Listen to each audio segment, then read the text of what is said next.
already talked about personal identity information or personally identifying information. There's a term in the statute called data. Can you define data? Well, data would be similar to or the same thing as personal information. And one of the components of the law is that there is something called safeguarding data. So companies, businesses, organizations, even individuals who are collecting, keeping that information or even sharing with it has to have some safeguards in place in order to make sure that that information does not get out. And an example of that would be if you have two organizations who are sharing that information between each other on an electronic basis, is that they're making sure that it's from one place, it's going to another place, that it's safe, and that it's safe in one place, safe in another, through uses of firewall, virus protection. They're detecting their systems to make sure that this information is not getting out. Now, is that the same thing as the term safeguarding? Yes, it's similar to safeguarding, and in the law it's broken down into three components. One would be the administration safeguards, technical, and then physical, where physical safeguards would be how you dispose of it. So the law does dictate what kind or how you are to dispose of information.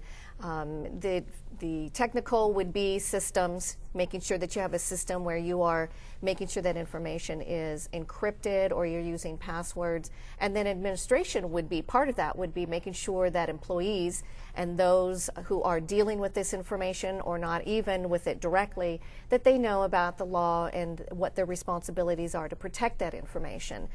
It's not so much complying with the law, well, that's important as well, but businesses need to be aware, especially in this day and age with security breaches, is that it's so important to protect that information.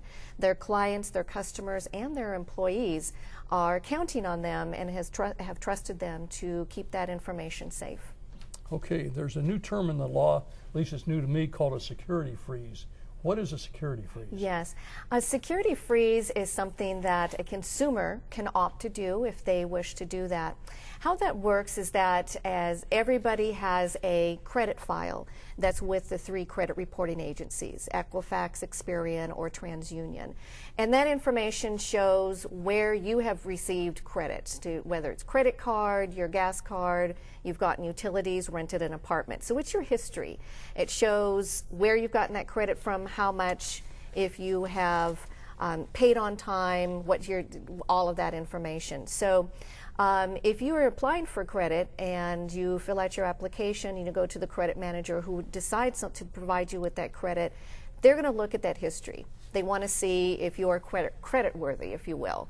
So what a freeze does is that you opt to put that on your file. That means if somebody should steal your identity, one of the things they might want to do is open a credit card or try to open a bank account or get into that information. So they'll fill out an application pretending to be you, if that's your identity, and they'll give it to the credit manager. Well, the credit manager, of course, is going to be looking at that credit history to make sure that that person is credit worthy. If there's a freeze on that information, it's going to be blocked. So therefore, whoever has stolen your information will not be able to open that credit card or rent that apartment or do what they want to do with your identity. So it just completely blocks them from doing that. So nobody will grant new credit. Correct. If you have a security freeze in place. Correct. Now let's assume that I already have a Visa or a MasterCard with one of the national banks, and I'm concerned that somebody is getting my information, so I go through the exercise of getting a security freeze. Does that stop my current account from working? Does that stop me from charging at my current bank? No, you can still use your existing credit cards or existing accounts, but as you mentioned, it does have to do with new credit. So if you were going to get a new credit card, you are new to that financial institution who's going to grant you that, then they have to look at that information. So you'd have to lift that freeze. And the one thing about the freeze is that it's as permanent or as temporary as you want it to be. So you can temporarily thaw it out, is the term that's used, do the transaction, and then if you want to put it back on, you certainly can do that. Okay.